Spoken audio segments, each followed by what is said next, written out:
What is up, my beautiful reinas, and welcome back to a Money Talks Monday. Today, we're going to be talking about credit and how credit can help you along your life.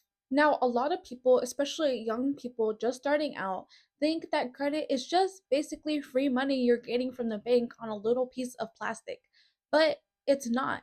Credit is a way to show banks that you can be trustworthy with their money. A way to try to help you understand credit. Now, let's say you have a friend, let's call her Tiffany. Tiffany wants to just borrow 20 bucks just to get some snacks at the local food mart. You say yeah because Tiffany's a friend. Friends help each other out. She says she's going to pay you back in a couple days. Okay, no problem. Couple days pass, a week pass, another week pass, and you still haven't seen the 20 bucks that your friend says she was going to pay you back. That is how credit works with banks. Banks let you borrow a certain amount of money used as credit. Now, if you have a credit card and let's say there's about $500, as your limit. So that doesn't necessarily mean you should go out and spend all those $500. The golden rule with having a credit card is to only use 30% of your credit card. So 30% of 500 is $300. So you should realistically only be spending $300 on your credit card. Yes, you can probably go over just a little bit, maybe 350, 400, but it's not recommended and it can impact your credit score. Okay, credit scores. Now, a credit score is a score that, your bank uses or other financial institutions use to rate your credit. Now, a credit score can be in between 100 to the maximum of 800 for a score. Now, if you're anything below 500, then you are in the red zone. You need to get out of that quickly, figure it out. I don't know, but if you're under 500, that is horrible. But I would say if you're in between 6 to 700, I would say you're doing pretty fair. Anything above 700 to 800 is incredible. All these things that I just said, people look at your credit score and determine whether or not you're a good candidate for banks.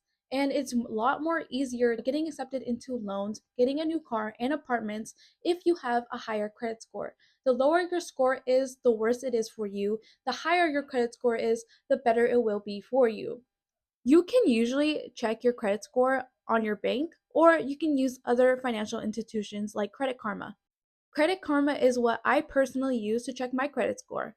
It's easy and it also explains other ways I can improve my credit, which I think is super helpful for beginners or even veterans.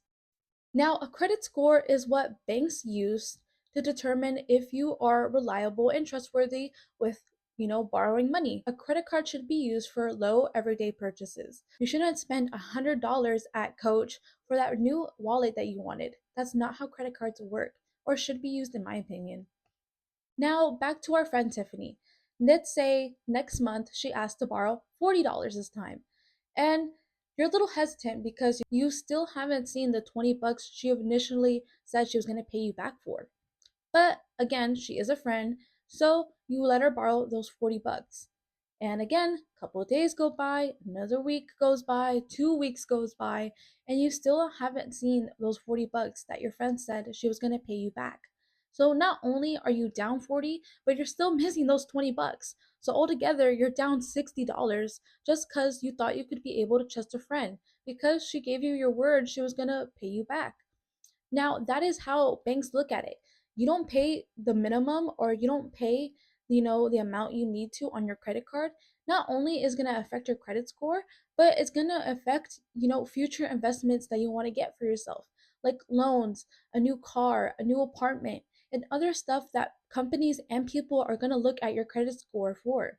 That is why it is so important to not only watch what you're spending, but to see what you're spending it on and whether or not you have to decide whether a certain situation, like getting gas or getting an expensive dinner, is a debit or credit situation. Now, if you want another video explaining what credit cards are best for beginners, please let me know down in the comments.